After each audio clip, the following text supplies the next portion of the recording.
पिछले वाली क्लास में कर लिया था सारा कि Z that is equal to compressibility factor, Z is equal to PV upon nRT, ideal gas के लिए Z is equal to 1, Z is less than 1 for negative deviation, और अगर deviation नेगेटिव होती है जैसे हम क्या कहते हैं उसको CH4 और CO के लिए देख रहे हैं, लो प्रेशर्स पे आप देख सकते हो कि deviation नेगेटिव है और प्रेशर हाई जब होता है तो deviation पॉजिटिव हो जाती है। तो मतलब लो प्रेशर्स पे नेगेटिव डिविएशन का मतलब क्या होता है, गैसेस को हम इजीली कंप्रेस कर सकते हैं, बट जब डिविएशंस पॉजिटिव हो जाती है तो उनको हम इजीली कंप्रेस नहीं कर सकते। तो ये जो ग्राफ्स या जो गैसेस दोनों नेगेटिव और पॉजिटिव डिविएशन शो करती हैं, at low pressure they can be easily compressed and at high pressure they can not be easily compressed. ठीक है, so Z is greater than 1 for positive deviation, इसका मतलब less compressible, जैसे हम graph देख रहे हैं हाइड्रोजन और हीलियम का। तो हाइड्रोजन और हीलियम क्योंकि इजीली कंप्रेस नहीं हो सकती, इसलिए ये इजीली लिक्विफाई भी नहीं हो सकती, तो इन गैसेस को हम पहले परमानेंट गैसेस बुलाते थे, they were known as permanent gases, right? So in general जब हम इस पूरे टॉपिक को पढ़ते हैं तो हम बोल रहे हैं कि हाई टेम्परेचर पे और लो प्रेशर पे the gases they can be compressed, high temperature and low pressure. अब इसी के बेसिस पे हम एक आइसोथर्म ड्रॉ कर रहे हैं at different temperatures, same graph is between PV and P। Let's say this is temperature T1, temperature T2, T3, T4। सो ये आइडियल गैस है at T1, आइडियल गैस है T2, आइडियल गैस है T3 and at T4। Okay, जब लो temperatures पे हम देखेंगे कि negative deviation जो है वो ज्यादा होती है। जैसे जैसे हम टेम्परेचर इंक्रीज करते रहेंगे वैसे वैसे आप देखो डिविएशन भी जो है वो कम होती जा रही है और कर्व ऑलमोस्ट स्ट्रेट लाइन को टच कर रहा है। In this graph we are saying that T4 that is greater than T3, greater than T2 and is greater than T1, right? अब यहां पे जब टेम्परेचर, उस टेम्परेचर पे जब गैसेस आइडियल गैसेस की तरह बिहेव करने लग जाती हैं, उस टेम्परेचर को हम क्या बुलाते हैं, that is known as the Boyle's temperature, that is known as the Boyle's temperature. So क्या हुआ Boyle's temperature? You can write down the temperature at which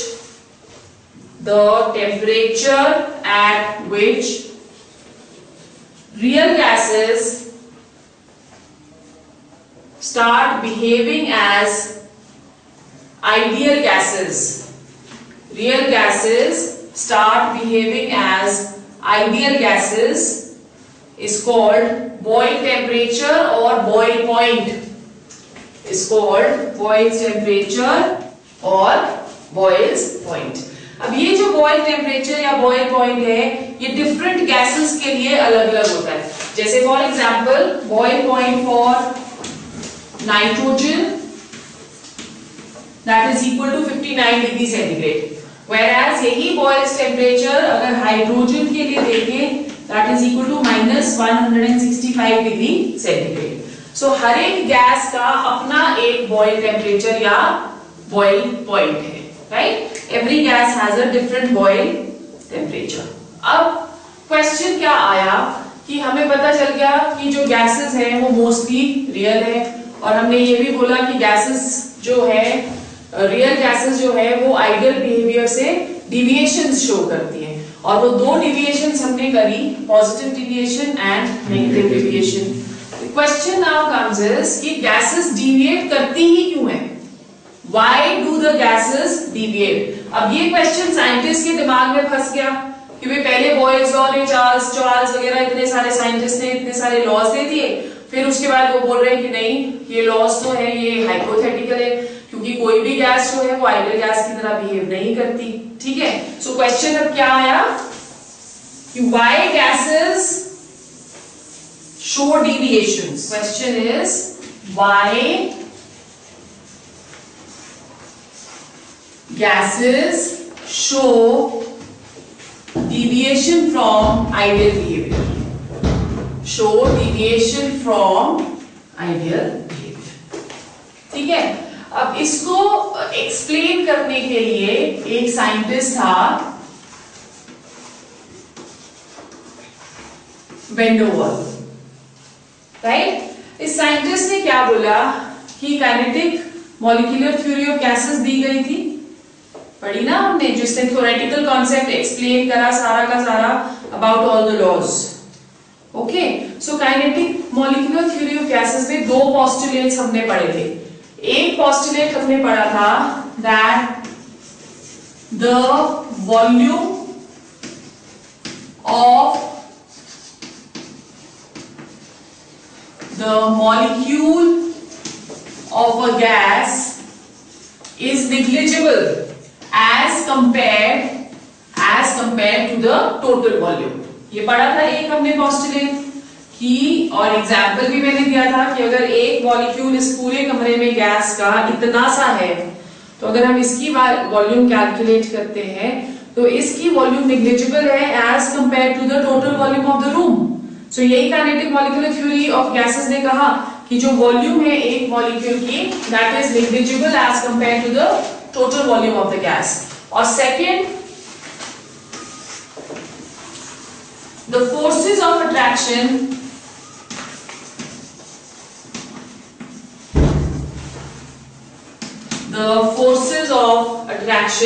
between the molecules of the gas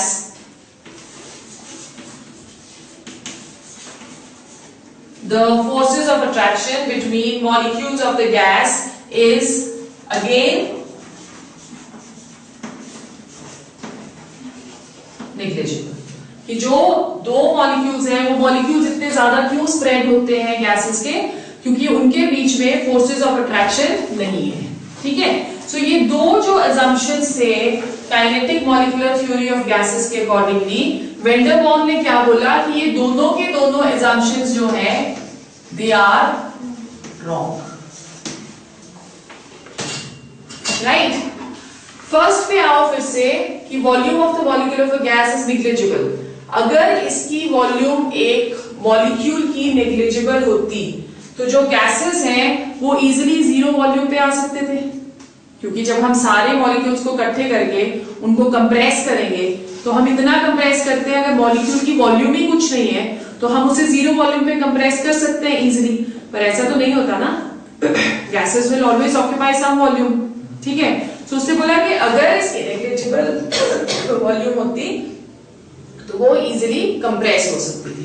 क्योंकि gases बिल्कुल zero volume पे compress नहीं होती, तो इसलिए ये वाला जो एक पोस्टुलेट है काइनेटिक मॉलिक्यूलर थ्योरी का वो गलत है। ठीक है, second, forces of attraction between the gas molecule is negligible.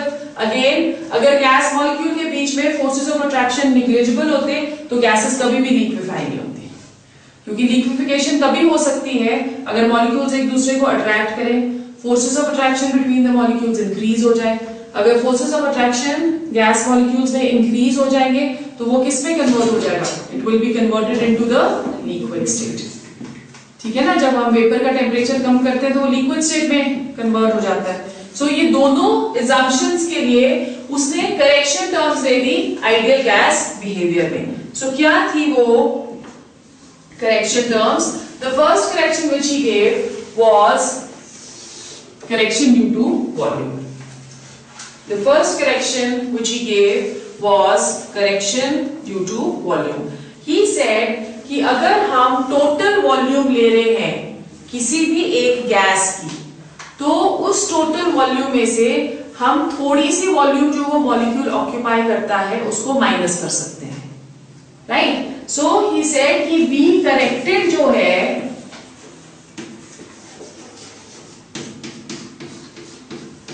that is equal to V minus V. V corrected, if you want to write down तो लिख लो, according to this point,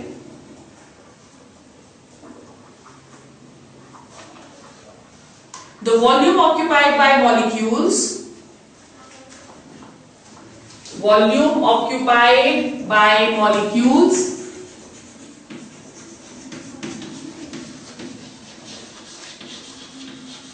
cannot be neglected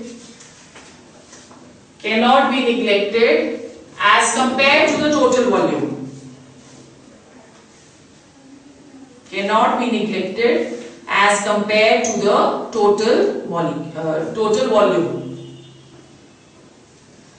Which means that free volume of a gas is less than the actual volume.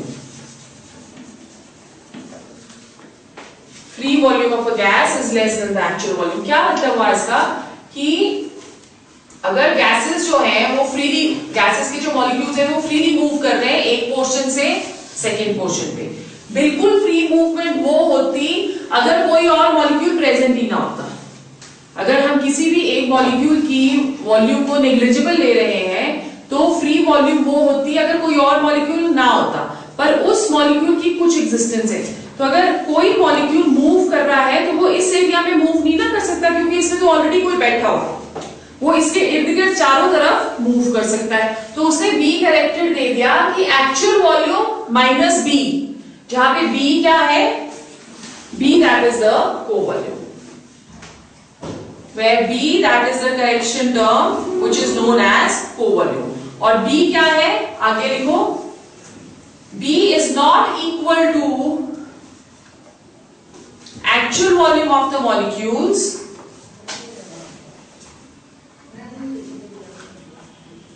B is not equal to actual volume of the molecules but is equal to 4 times the actual volume of the molecules। ठीक है, सो अगर हम 1 मोल के लिए ले रहे हैं तो B करेक्टेड आ गया B माइनस B, और अगर हम N मोल्स के लिए ले रहे हैं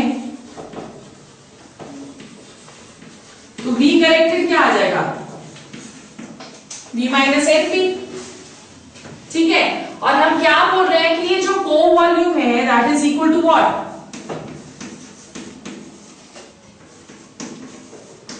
अगर हम सपोज कर रहे हैं कि एक मॉलिक्यूल स्फेयर है तो स्फेयर की वॉल्यूम कितनी होती है, 4/3 पाई आर क्यूब, यही होती है। और अगर 4 टाइम्स उसकी वॉल्यूम है तो B की वैल्यू क्या आ जाएगी, 4 into 4/3 pi r cube, right. So this is the first correction, B corrected B minus NB। The second correction was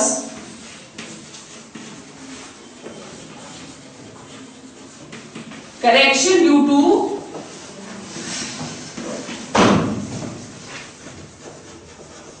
pressure or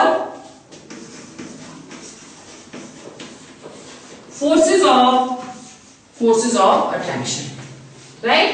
So इसमें लिखो some attractive forces exist between the molecules of the real gases।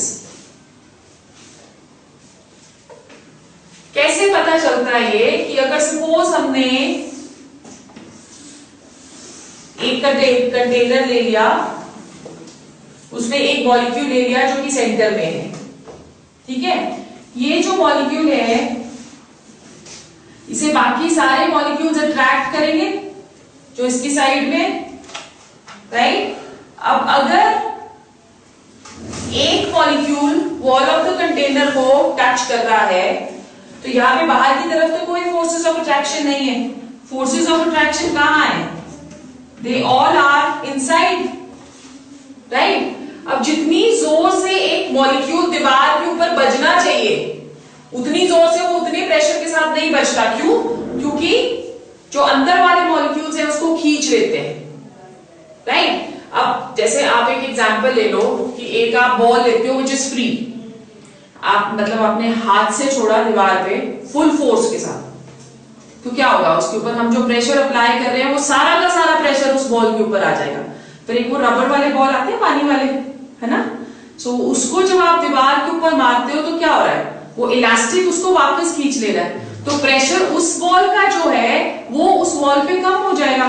सो वो ये वही यहाँ पे हो रहा है कि जितने प्रेशर के साथ ये वाला मॉलिक्यूल हिट करना चाहिए कंटेनर को, उतने के साथ वो हिट नहीं कर रहा है, कम प्रेशर के साथ हिट कर रहा है। तो इसका मतलब जो एक्चुअल प्रेशर है वो क्या होगा, इट शुड बी मोर, पर होता क्या है, इट इज लेस। तो करेक्टेड क्या आ जाएगा, P corrected should be equal to what, greater than the actual pressure. P corrected is equal to P plus P dash, और जो ये P dash यहाँ पे है that was given by van der Waals as A upon V square,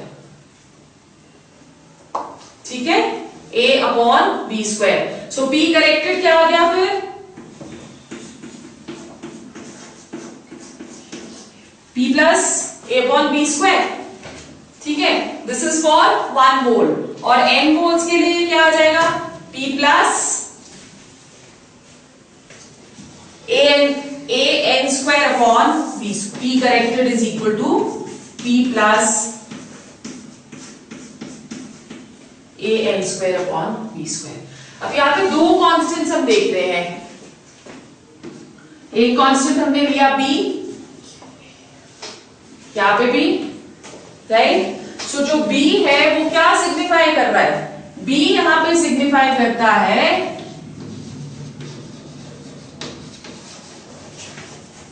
correction term for volume, और ये जो B है that is equal to what, 4 times the original volume of the sphere of the molecule, और इसे हम क्या बुला रहे हैं, को वॉल्यूम।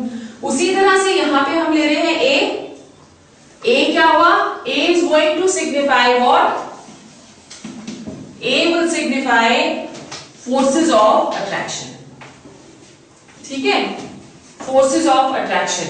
तो जब हम इसको पूरे को लेते हैं तो आइडियल गैस इक्वेशन को हम करेक्ट करेंगे। अब let's see, according to ideal gas equation क्या बोल रही है, PV is equal to nRT for n moles, ideal gas equation for n moles that is PV is equal to nRT। अब pressure उसने करेक्ट कर दिया है, यहाँ पे P करेक्टेड हम क्या ले रहे हैं, P plus A upon B square, यही ले रहे हैं, और फॉर n मोल्स हम क्या ले रहे हैं, P plus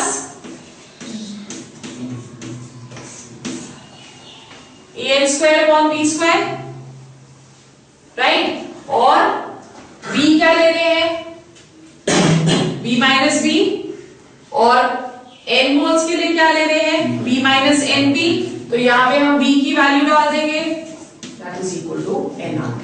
So this equation, this is known as van der Waals equation, van der Waals equation for real gases। ये बहुत इंपॉर्टेंट है एग्जामिनेशन पॉइंट ऑफ व्यू से। समझ में आ गया कि एक बार फिर से समझना है। देखो क्या बोल रहा है वैन डर वाल, उसने बोला कि जो दो assumptions थे kinetic molecular theory of gases में वो गलत थे। एक assumption कि जो एक मॉलिक्यूल है उसकी जो वॉल्यूम है that is negligible as compare to the total volume. दूसरी assumption कि दो मॉलिक्यूल्स के बीच में कोई भी फोर्सेस ऑफ अट्रैक्शन प्ले नहीं करते, या अगर करते भी हैं तो they are very very less. Negligible का मतलब ऑलमोस्ट निल होता है। ओके, सो वैन डर वाल ने बोला कि अगर ऐसा होता तो नंबर 1 गैसेस कभी भी कंप्रेस नहीं होती, नंबर 2 गैसेस कभी भी लिक्विफाई नहीं होती। ओके, तो उसने दो करेक्शन टर्म्स दे दिए। फर्स्ट करेक्शन टर्म्स ने क्या दिया, करेक्शन ड्यू टू वॉल्यूम। उससे बोला कि अगर एक कोई भी स्फीयर है उसकी कुछ ना कुछ वॉल्यूम तो होगी, राइट, तो जो टोटल वॉल्यूम हुई that is less bye a term which is B। this V that is equal to 4 times the original volume of the molecule, और इसे हम क्या बुला रहे हैं, co-volume। तो उसने वॉल्यूम करेक्ट कर दी, V corrected that is equal to what, V minus V for 1 mole, और n moles के लिए क्या हो जाएगा, V minus NV, राइट।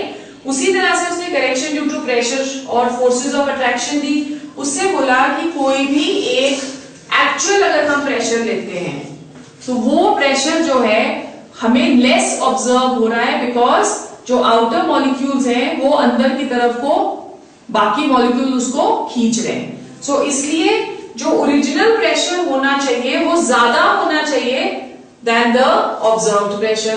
तो P करेक्टेड क्या आ गया, P प्लस P डैश, ठीक है, और P डैश की वैल्यू क्या दी उसने, A upon B square.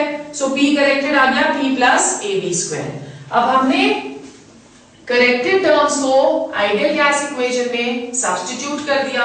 Pressure corrected क्या आ रहा था, P प्लस AN, नीचे देखो P plus AN square upon B square, और वॉल्यूम करेक्टेड क्या आ रही है, B minus NP, and this is equal to nRT. This is known as van der Waals equation.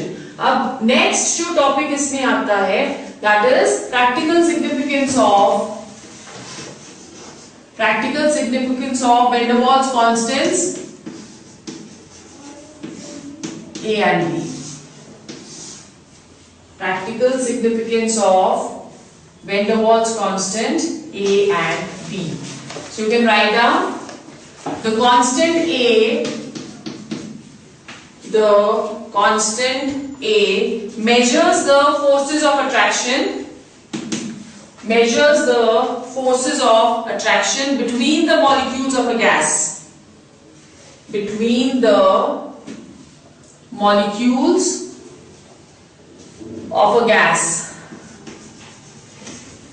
larger the value of A,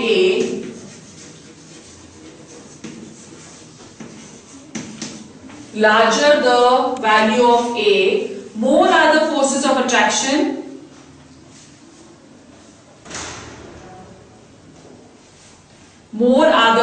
of attraction and more easily it can be liquefied, ठीक है। अब जितनी ज्यादा larger the value of A, more is the liquefaction। एक और चीज, value of A is directly proportional to the molar masses. अगर molar masses कम होंगे तो वैल्यू ऑफ A भी कम होगी, फोर्सेस ऑफ अट्रैक्शन भी कम होंगे, लिक्विफिकेशन भी कम होगी। अगर हम कंपेयर कर रहे हैं हाइड्रोजन एंड CH4, हाइड्रोजन का मोलर मास होता है 2, CH4 का मोलर मास होता है 16, तो किसका मोलर मास ज्यादा है, CH4 का। CH4 का अगर मोलर मास ज्यादा है तो वैल्यू ऑफ A भी ज्यादा होगी, और अगर वैल्यू ऑफ A भी ज्यादा होगी तो फोर्सेस ऑफ अट्रैक्शन भी ज्यादा होंगे। फोर्सेस ऑफ अट्रैक्शन ज्यादा हुए तो लिक्विफिकेशन भी ज्यादा होगी। और ये हमने ग्राफ में भी पढ़ा था कि हाइड्रोजन जो है इतनी इजीली लिक्विफाई नहीं होता, पॉजिटिव डिविएशन शो करता है, CH4 जो है वो नेगेटिव डिविएशन शो करता है, ठीक है। फिर next van der Waals constant B. The van der Waals constant B relates to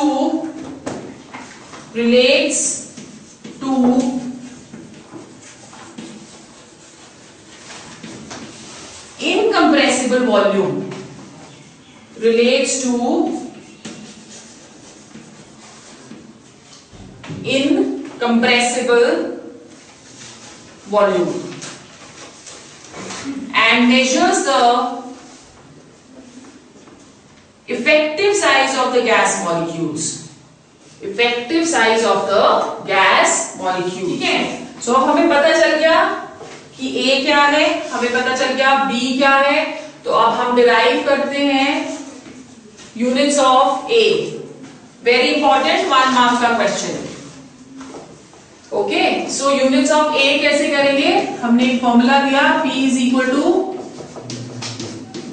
AN square upon B square. A की वैल्यू फाइंड करो, b square p dash upon n square that is equal to a। Volume की unit कितनी होती है?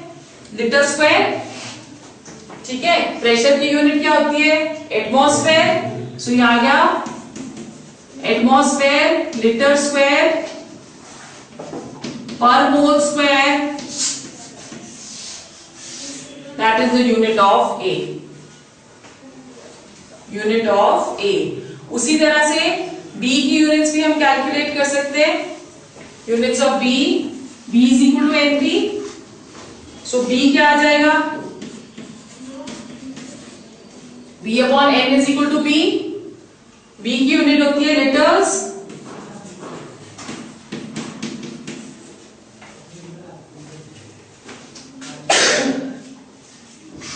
ठीक है। सो इसकी B की यूनिट क्या आ जाएगी? लीटर्स पर मोल।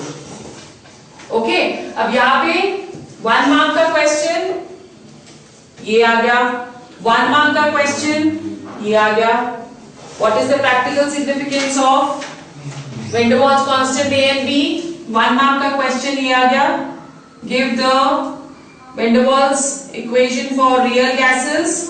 और 1 मार्क का क्वेश्चन ये आ गया, give the units of a and b. Half mark का ये और हाफ मार्क का ये। सो ये वाला सेक्शन जो है इस चैप्टर का, that is very very very important. Okay, is it clear? अब इसके बाद हम डिफरेंसेस, हमने आइडियल गैसेस भी कर लिए, हमने रियल गैसेस भी कर लिए, तो दोनों के बीच में हम डिफरेंसेस बता सकते हैं। फर्स्ट डिफरेंस, आइडियल गैस सारे गैस लॉज फॉलो करती हैं at all temperatures and pressures. Real gases follow नहीं करती। Ideal gases ideal gas equation follow करेंगी, PV that is equal to NRT. और रियल गैसेस कौन सी फॉलो करेंगी? वैन डर Waals equation for real gases वो फॉलो करती है। नंबर 3, दो जो उसमें according to ideal gas forces of attraction between the molecule is negligible, whereas real gases में क्या होता है? Forces of attraction are not negligible. उसी तरह से आइडियल गैस में volume of a molecule is negligible as compare to the total volume, और real gases में इट इज नॉट, ठीक है। सो अगर बाय चांस हमें आ जाता है कि give the differences between ideal gases and real gases, तो कितने डिफरेंसेस पढ़े हमने? There are going to be 4 differences. Now today we come to the last topic of the gases.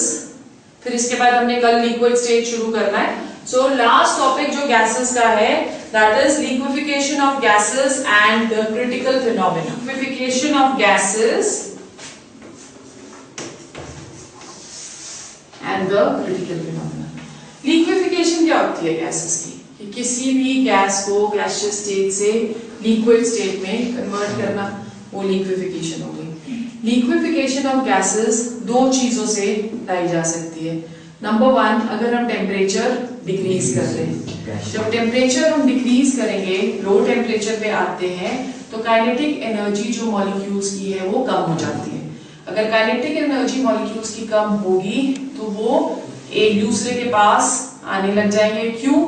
Not because कि हम प्रेशर अप्लाई कर रहे हैं, but because उनकी मूवमेंट कम हो गई, तो जो forces of attraction between the molecules होते हैं वो ज्यादा रोल प्ले करने लग जाते हैं, ठीक है। एक टाइम आता है जब ये जो फोर्सेस ऑफ अट्रैक्शन है उनको मॉलिक्यूल्स रेजिस्ट नहीं कर पाते, as a result of which वो मॉलिक्यूल्स एक दूसरे के पास आ जाते हैं, फोर्सेस ऑफ अट्रैक्शन इंक्रीज हो जाती है and they get converted into liquids. Second reason is कि प्रेशर हमने इंक्रीज कर दिया।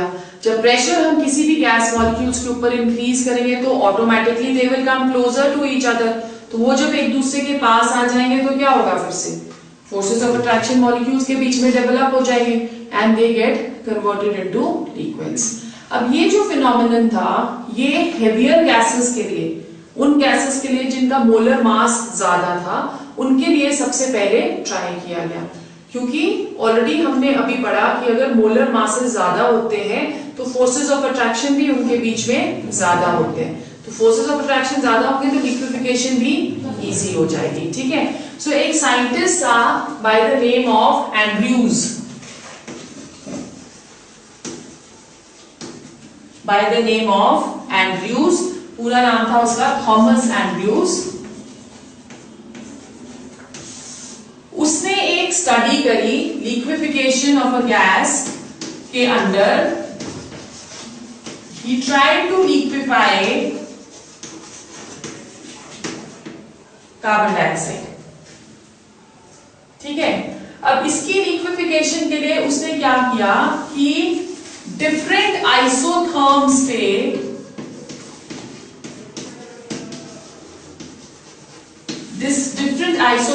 पे कार्बन डाइऑक्साइड की बिहेवियर को स्टडी किया। आइसोथर्म्स क्या होते हैं? टेम्परेचर जिनका सेम होता है। तो उसने एक ग्राफ प्लॉट किया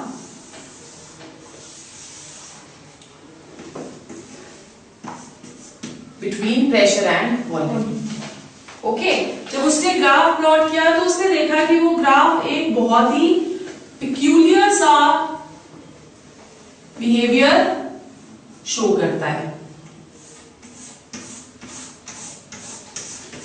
ठीक है, अब आइसोथर्म है तो इट इज बट ऑब्वियस कि हमने क्या करना है, टेम्परेचर्स वेरी करने हैं।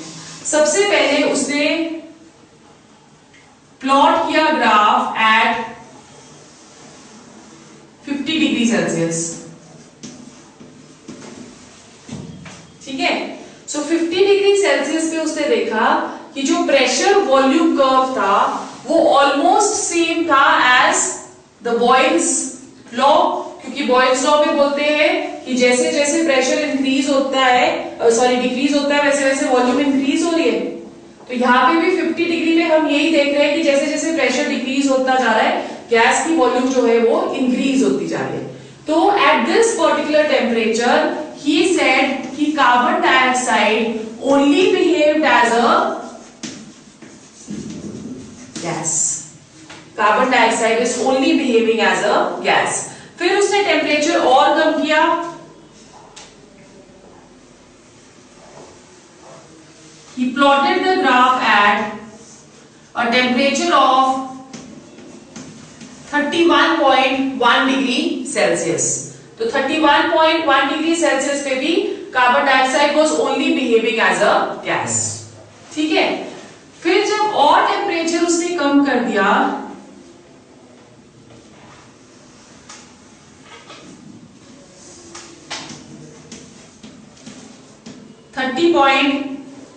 .9 डिग्री सेल्सियस, तो first time at a pressure of 73 atmosphere liquid carbon dioxide appeared. Right, so हम पॉइंट्स पे डाल रहे हैं इसको, बिकॉज अदरवाइज अगर बुक में आप पढ़ोगे तो बड़ा कॉम्प्लिकेटेड दिया हुआ है। फर्स्ट पॉइंट क्या था कि 50 डिग्री सेल्सियस पे carbon dioxide behaved as a gas. Temperature हमने कम कर दिया, the temperature was lower to 31.1 degree Celsius. At this particular point also carbon dioxide behave कर रही है एज अ गैस। ठीक है, फिर उसके बाद थर्ड टेम्परेचर कम कर दिया 30.9 डिग्री सेल्सियस पे।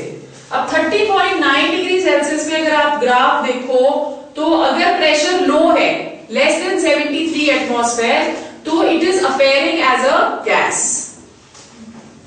Right, at a temperature of 73 atmosphere both liquid and gaseous carbon dioxide exist कर रहे हैं। उससे जब हाई प्रेशर, जब यहां से कर्व इस वाले पॉइंट से आगे चला जाता है टुवर्ड्स लेफ्ट साइड, ये जो पोर्शन हमारा आ रहा है, this portion is going to represent only the liquid. Clear हो गया? सो 30.9 डिग्री सेंटीग्रेड पे दो ऑब्जर्वेशंस, अगर प्रेशर लो है तो कार्बन डाइऑक्साइड गैस है, अगर प्रेशर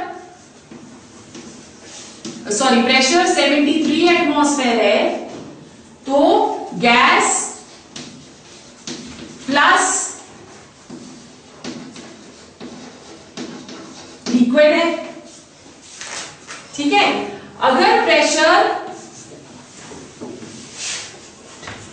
मोर देन 73 एटमॉस्फेयर है तो कार्बन डाइऑक्साइड लिक्विड है। ठीक है, क्लियर हो गया। तो अब ये जो टेम्परेचर हम यहां पे ले रहे हैं 30.9 डिग्री सेंटीग्रेड, इससे अगर टेम्परेचर क्या होगा, ज्यादा होगा तो वो गैस है, और इससे अगर टेम्परेचर कम होगा तो गैस प्लस लिक्विड दोनों है। सो बेसिकली हम यहां पे एक टेम्परेचर डिफाइन करते हैं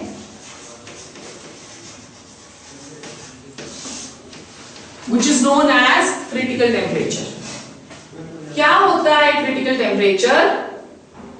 Temperature above which a gas cannot be liquefied. So 30.9 degree जो है वो कार्बन डाइऑक्साइड का क्रिटिकल टेम्परेचर है, क्योंकि इससे ऊपर 31.1 डिग्री पे हम उसको लिक्विफाई नहीं कर सकते, 50 डिग्री पे भी हम उसको लिक्विफाई नहीं कर सकते, 30.9 से हम नीचे उसको लिक्विफाई कर सकते हैं। ठीक है, सो एक और आइसोथर्म हम देख रहे हैं। Now we are looking at a temperature of 21.5।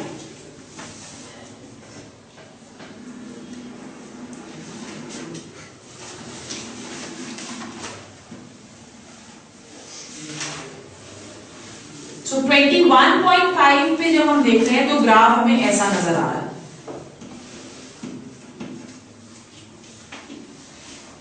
Clear?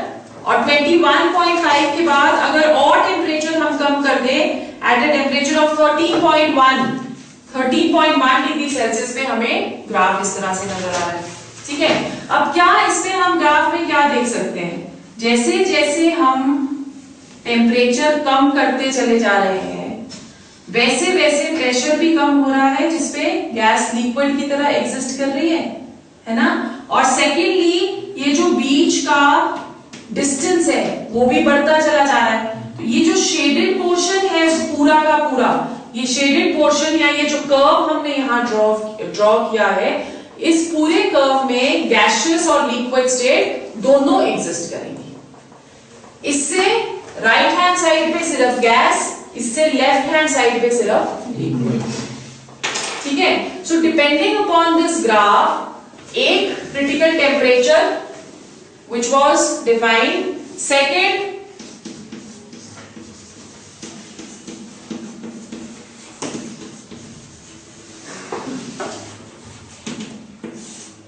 critical pressure,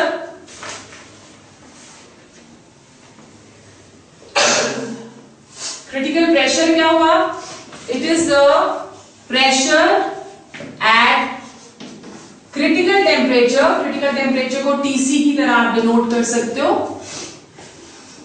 the pressure at critical temperature at which the gas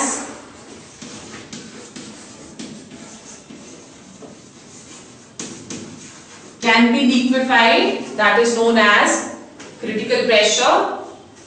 Then third is critical volume. The volume occupied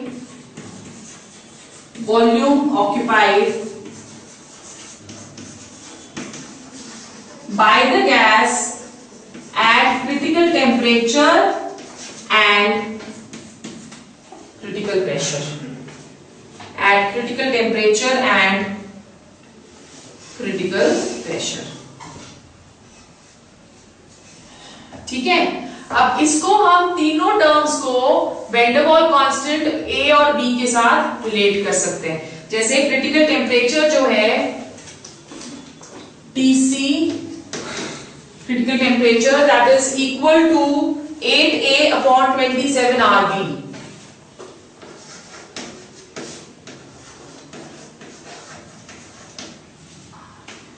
where R is the gas constant, A और B जो दोनों हैं they are van der Waals constants.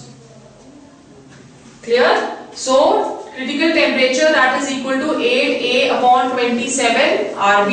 उसी तरह से critical pressure that is equal to A upon 27b square. Critical pressure is equal to A upon 27b square and critical volume that is equal to 3b. Volume will not depend upon A. Temperature और pressure दोनों forces of attraction के ऊपर depend करते हैं, but volume जो है वो नहीं डिपेंड करती.